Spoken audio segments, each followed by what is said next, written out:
We're here because free speech is under attack. We're here because people are being convinced that socialism works. We're here because people are being judged guilty until proven innocent. We are fighting back with facts. This is not a safe zone, so buckle up, Buttercup. This is the raw, naked truth.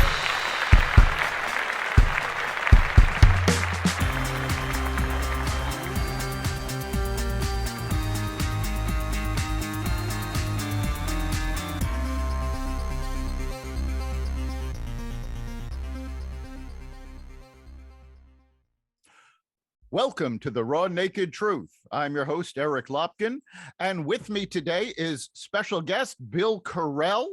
Bill is host of our sister podcast, Lighting the Candle, and he's got a few other projects in the works for the Exvadio Podcast Network, and we're glad to have him on board today. Good to be here. I'm looking forward to this conversation. So, today, we are talking about CRT. And the reason we're returning to CRT is because of something that went on in Mississippi. The Mississippi State House passed a law. Now, I'm going to read you this law right from its own text, because I don't want there to be any misunderstanding about what this is about. The proposed legislation stated, no public institution of higher learning, community/junior college, school district, or public school, including public charter schools, shall direct or otherwise compel students to personally affirm, adopt, or adhere to any of the following tenets. A, that any sex, race, ethnicity, religion, or national origin is inherently superior or inferior. Or B, that individuals should be adversely treated on the basis of their sex, race, ethnicity, religion, or national origin. Now, that sounds pretty good to me. In fact, it sounds like it comes right out of the Declaration of Independence. All men are created equal. But what happened when this hit the floor was all 14 Black Democrat senators walked out before the vote could be held. And the only two votes against this were the two remaining Democrats. And it was all based on they did not want CRT excluded from schools. Now, people have mentioned this on the news, and it has become very obvious that most of the folks talking about this don't actually understand what CRT is. So that's where we're going with this. We're not going to talk about if Mississippi was right or wrong to do this. We are going to talk about what CRT is and how you can find out more about it for yourself. And Bill has done a lot of research on this. So Bill, I'm going to toss it over to you. Where do you start with this? I don't know. That was very interesting for me. What I wanted to do was to go and find out what in fact CRT was. So I started doing some YouTube searches, and I found hundreds of different things that I could watch. So I kind of limited myself at the beginning to anything that was less than 5 or 6 minutes long, just so I could like skim across the surface and see what, it looked like somebody who knew what they were talking about. So I guess I'm going to tell you, my version of what I studied. And I've got hundreds of hours of reading and watching videos and listening to a dozen or more, maybe 20 different people speaking. And it did start in discussion among law professors 45 to 50 years ago.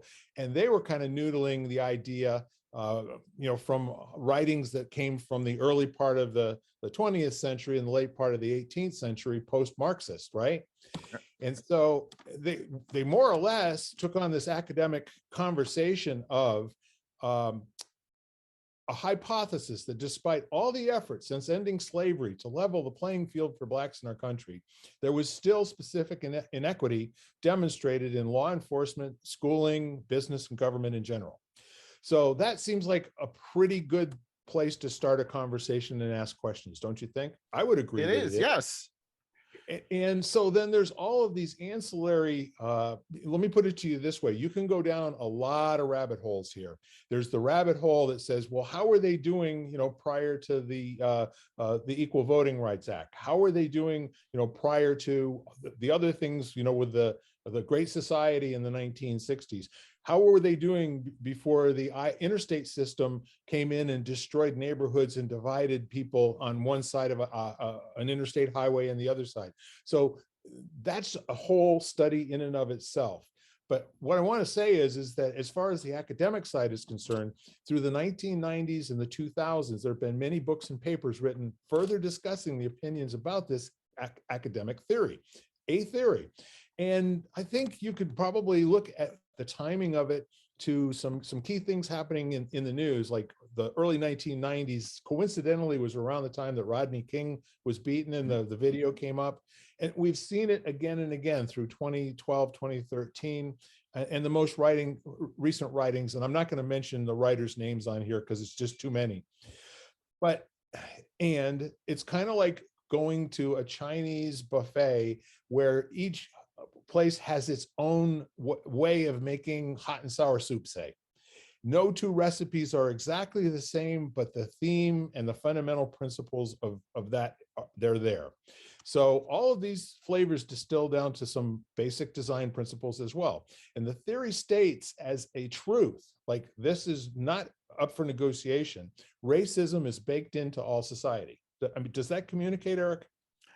Yeah, I mean, I find that very troubling because that's an assumption that really there should be exploration into, there should be experimentation to see if it's actually true.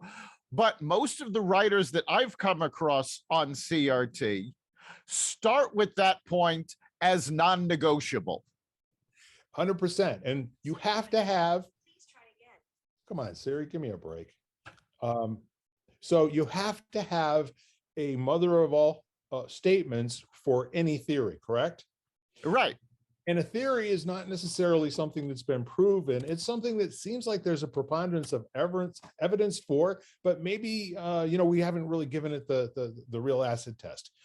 So that theory that since it's like the air that we breathe here, it's all around, it's invisible, it's visible. Sometimes, there's no sort of neutral system. It's just a guise for racial power. And so, example, Brown versus Board of Education, which a lot of people thought would make the separate but equal go away, and that everybody's being educated in the same places at the same time by the same teachers, that would make things better for Black people. Affirmative action, equal rights legislation, and those were also, in fact, ways that critical race theory would say white community continues to maintain its supremacy and domination to persist. So in further, it was a way to leverage its own power, this white supremacist invisible nation that nobody really can acknowledge anymore, like the language. We're speaking English. There's nobody here that examines what English is all about anymore. We just talk, and then people either understand or they don't.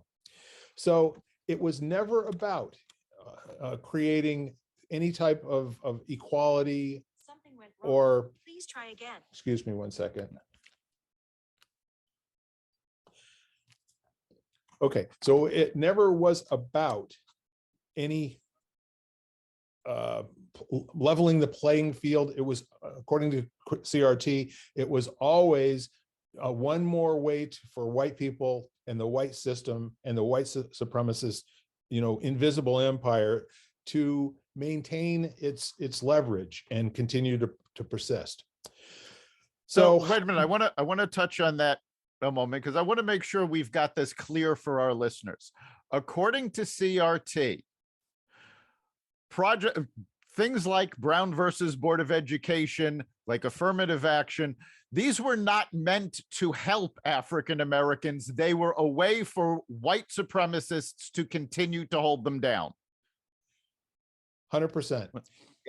And with good reason, according to CRT. that the only way to subjugate a population is to continually show them that they are getting benefit for being in your culture.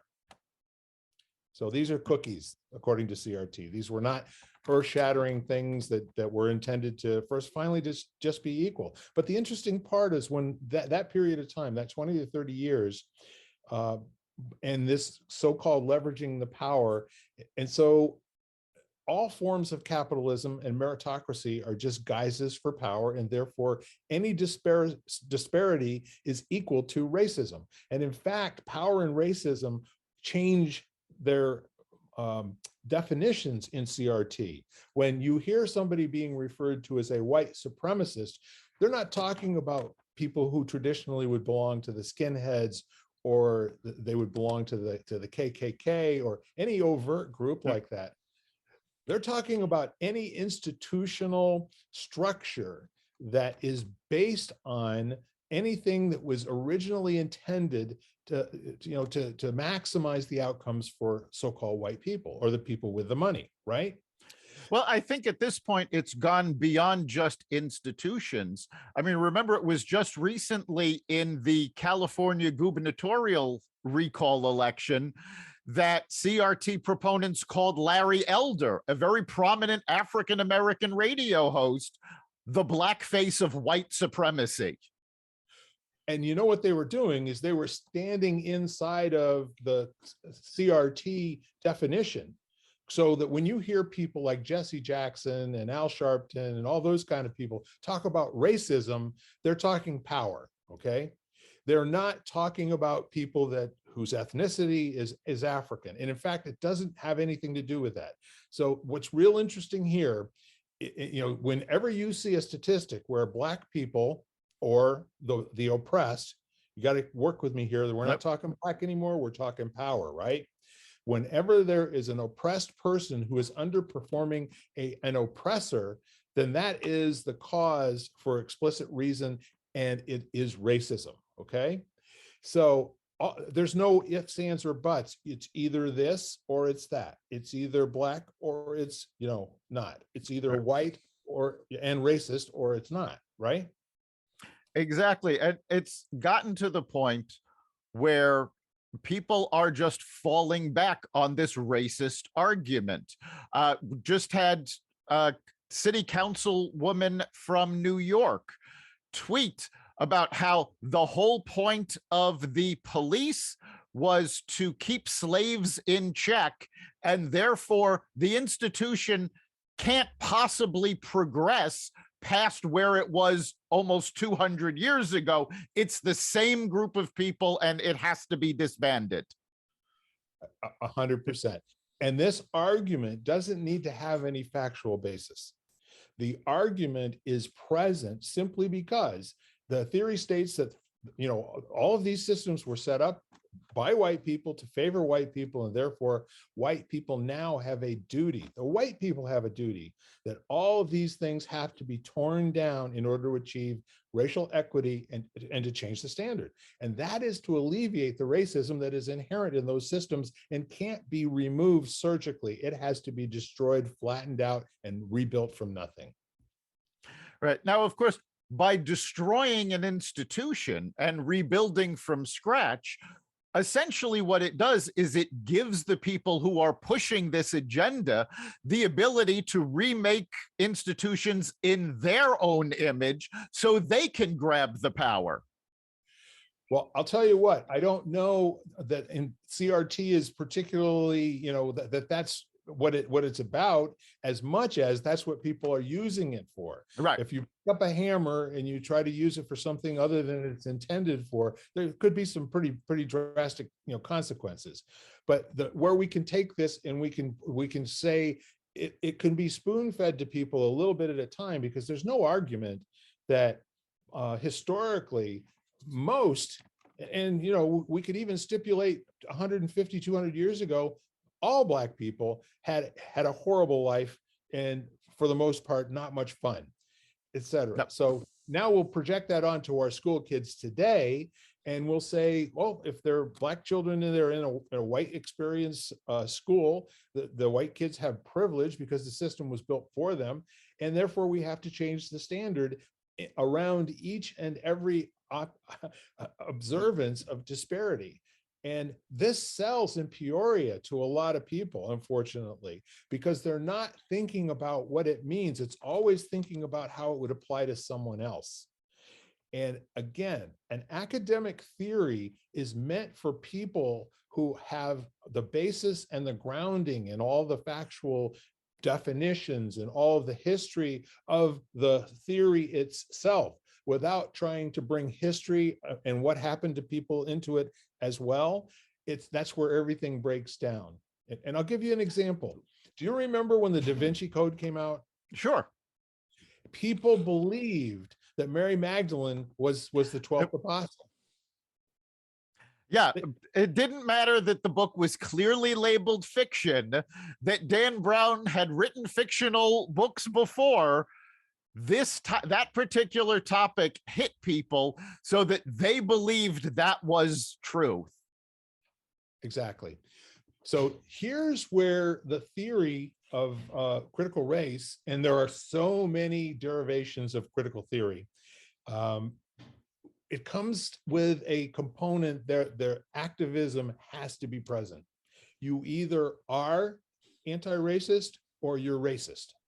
There's no state of neutrality. You cannot be an interested bystander and not be fully participating in overturning white oppression. And white, we mean power now, right? Right.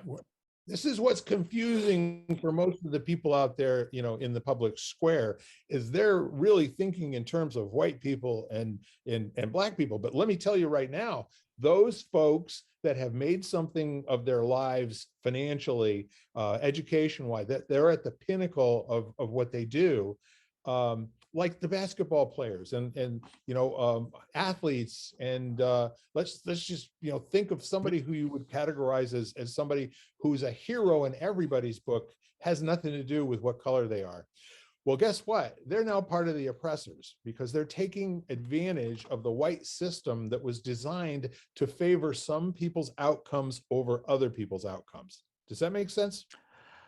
Yeah, I mean, essentially what we're saying is that society was built on rules, and those people who figured out the rules and were able to use them to succeed, regardless of race, creed, or color, they are now considered white supremacists because their CRT is not using white supremacists to mean actual racism. They're using it to mean the class that's in power.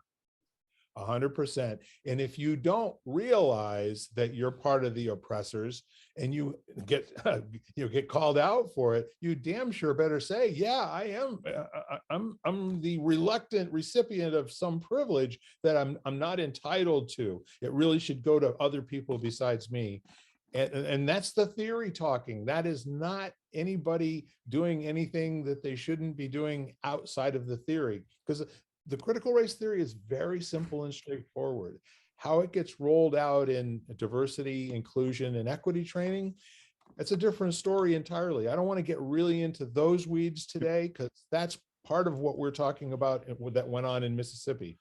Right. And those training programs are a whole separate category, and we may return to that in another episode.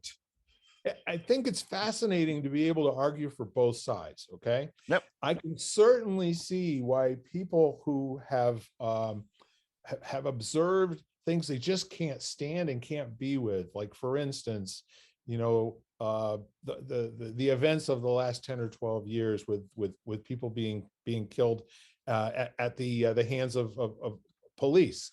And therefore it gets generalized into a common cause problem where out of 1 million police officers, they're all that way. And unfortunately, that's not good for people. I mean, it's not good for our community, our culture, or our country. So again, to return to the fundamental definition, all of the oppressed now are activists, right? For the rest of your lives, in every situation that you encounter a situation where you think that somebody has been where there's an instance of disparity, and now you're obligated and it's required that you create outcomes of equity for Blacks in every situation. Now, equity is not the same as equality. We're going to take a minute and just kind of distinguish those two things, even in critical race theory. Equity is what happens after two people decide that they want something that it's only available for one person. That's as simple as it gets. So you got the deal? Got it. Okay. So now there's the situation where under the meritocracy, which is, again, it's an oppressor and oppressed. They refer to it as the widest of all institutions that's out there. Meritocracy is inherently unfair to anything but the people that have worked hard. And there's also this premise within the theory that people should not have to work that hard. They should get free stuff, and they should get stuff that other people who spent their whole lifetime trying to get. And now we're back to that situation where there's two people. One of them is not necessarily Black, and the other one is prepared and is trained and is capable and can do the job or can do whatever. And we get a situation where somebody gets a promotion because they're checking a box, as opposed to they're the best qualified for the application. Now, that's the theory. Again, nobody ever intended out of those university conversations in the law offices and everything that someone come out here and actually try to do something with this. It's like, let's go ahead and have somebody read one book and now start tearing their 2022 Mazda apart and working on it themselves, and we'll figure it out as we go. But if we get a team of people doing it, it'll go faster, with none of them having any training. And that's what people are doing with CRT. They're having huge arguments without ever saying out loud that the emperor's clothes being missing here is that it's not true. It's not defensible. The argument that someone was treated badly in the past, and so therefore inherently it's like they've got not original sin anymore. On the other side, they've got original priority just because they were born. And exactly. And I think that's a good place to stop for this, because this is a very complicated situation and it's something we'll return to. But what's really important, I think, for our listeners to remember is that they need to look into this. Don't simply assume, actually do the work and do the research. All of this started from a theory. And there's an old saying, in theory, theory and practice are the same. In practice, they aren't. No. That's the raw, naked truth. This has been part one of an ongoing conversation about CRT. You can catch the raw, naked truth as well as Lighting the Candle and the rest of the Xvadio network at xvadio.com/podcasts. You can also find us on the Apple Podcasts app, Google Podcasts, Spotify, iHeartRadio, Stitcher, Amazon Music, Audible, and wherever you find podcasts. And if there's a topic you'd like us to look into, you can reach us at xvadio.com/connect. We look forward to hearing from you. We'll see you next time.